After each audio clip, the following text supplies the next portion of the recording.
CM Dhami की प्रशंसा आज पूरे भारतवर्ष में हो रही है। पिछले साल उत्तराखंड में सख्त नकल विरोधी कानून जो धामी सरकार ने प्रदेश में लागू किया था, अब इसी तरह का कानून पूरे देश में लागू हो गया है। इसे धामी की दूरदर्शी सोच कहना ही होगा। इस तरह के फैसलों से ही उत्तराखंड के मुख्यमंत्री पुष्कर सिंह धामी का कद पूरे देश में बढ़ा है और तभी पीएम मोदी भी इनकी पीठ थपथपाते दिखते हैं और तभी सोशल मीडिया में भी सबसे ज्यादा फॉलोअर्स भी मुख्यमंत्रियों में सीएम धामी के ही हैं। नीट यूजी और यूजीसी नेट परीक्षा में हुई गड़बड़ियों के बाद चल रही जांच और सुनवाई के बीच देश में एंटी पेपर लीक कानून लागू हो गया है।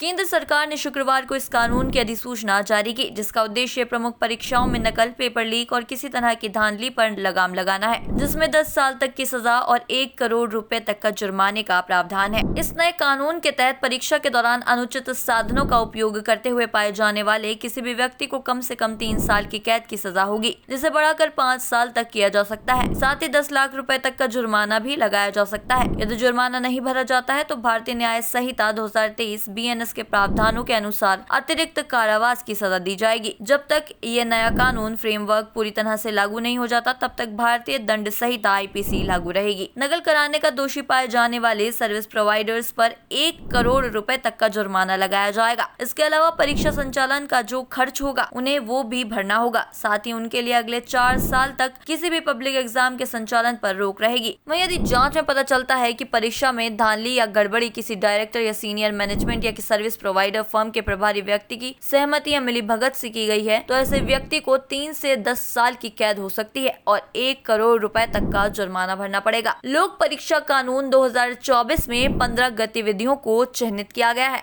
इनमें से किसी में भी शामिल होने पर जेल जाने या बैन होने तक की सजा मिल सकती है। आइए जानते हैं क्या है वो 15 गतिविधियां। नंबर 1, परीक्षा से पहले प्रश्न पत्र या आंसर की लीक करना। नंबर 2, आंसर की या पेपर लीक में दूसरे लोगों के साथ आपका शामिल होना। नंबर 3, बिना किसी अधिकार के प्रश्न पत्र या ओएमआर शीट देखने या अपने पास रखने पर। नंबर 4, परीक्षा के दौरान किसी भी अनाधिकृत व्यक्ति द्वारा एक या उससे ज्यादा सवालों के जवाब बताने पर। नंबर 5, किसी भी परीक्षा में उम्मीदवार को किसी भी तरह से प्रत्यक्ष या अप्रत्यक्ष तरीके से जवाब लिखने में मदद करने पर। नंबर 6, आंसर शीट या ओएमआर शीट में गड़बड़ी करने की स्थिति में। नंबर 7, बिना किसी अधिकार या बिना बोनाफाइड एरर के असेसमेंट में कोई हेरफेर करने पर। नंबर 8, किसी भी परीक्षा के लिए केंद्र सरकार द्वारा निर्धारित मानकों और नियमों की जानबूझकर अनदेखी या उल्लंघन करने की अवस्था में। नंबर 9, किसी भी ऐसे डॉक्यूमेंट से छेड़छाड़ करने पर जो कैंडिडेट की शॉर्ट लिस्टिंग या उसकी मेरिट या रैंक निर्धारित करने के लिए जरूरी माना जाता है। नंबर 10, परीक्षा के संचालन में गड़बड़ी कराने की नियत से जानबूझकर सुरक्षा मानकों का उल्लंघन करने पर। Number 11, computer network, computer resource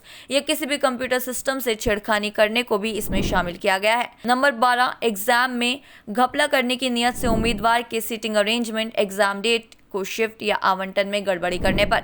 number 13, public exam authority, service provider या किसी भी सरकारी एजेंसी से संबंधित लोगों को धमकाने या किसी परीक्षा में व्यवधान पैदा करने पर।